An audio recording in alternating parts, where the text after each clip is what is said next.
अस्सलाम वालेकुम। मेरा नाम नदीम है। मैं LED लाइटां का रिपेयरिंग का काम करना वा किसी की दुकान से।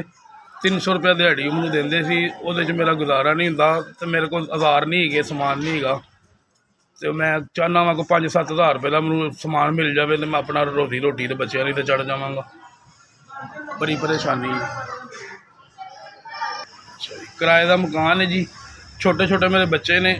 मेरा 7-8-10 हज़ार रुपये का समान आता है। वो मैनू अगर मिल जाएगा तो मैं तुहाडा बहुत शुक्रगुजार हाँ। तुहानू दुआवां देंगे।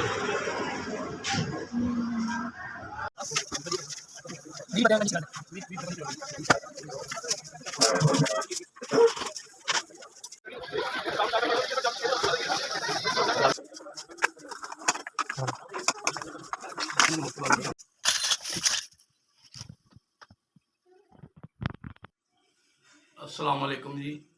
मैं अपने काम की वजह तो बहुत परेशान सा। मैं गरीब आदमी हाँ। मेरा किराए का मकान है। छोटे छोटे मेरे बच्चे ने। तुसीं मैनूं औजार भी लैते ने, समान भी लैता है। मैं तुहाडा तहे दिल तो बहुत शुक्रगुजार हाँ। अल्लाह पाक तुहाडे काम कारोबार च बरकत पावे। अल्लाह पाक तुहानूं नेकी दा अजर दे। मैं जनाब LEDियां बनाने वास्ते औजार भी ले लए ने। मैनूं औजारां की जरूरत सी। LEDियां भी ले लईआं ने। हुण मैं आप ही बनावांगा ते वेचांगा। अल्लाह पाक तुहाडे रिज़्क च बरकत पावे। अल्लाह पाक तुहाडी जिंदगी करे। 7,000 रुपये का जनाब समान आया सारा।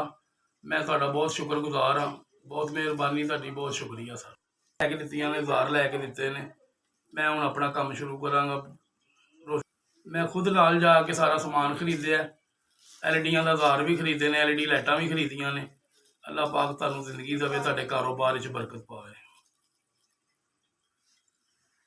शुक्रिया भैन, बड़ी बड़ी मेहरबानी। अल्लाह मियां तुहानूं जिंदगी तंदुरुस्ती देवे। बड़ी बड़ी मेहरबानी, तुहाडी दिल तो मेहरबानी है। ते असीं तुहानूं दुआवां ही देंगे। अल्लाह मियां तुहानूं तंदुरुस्ती देवे।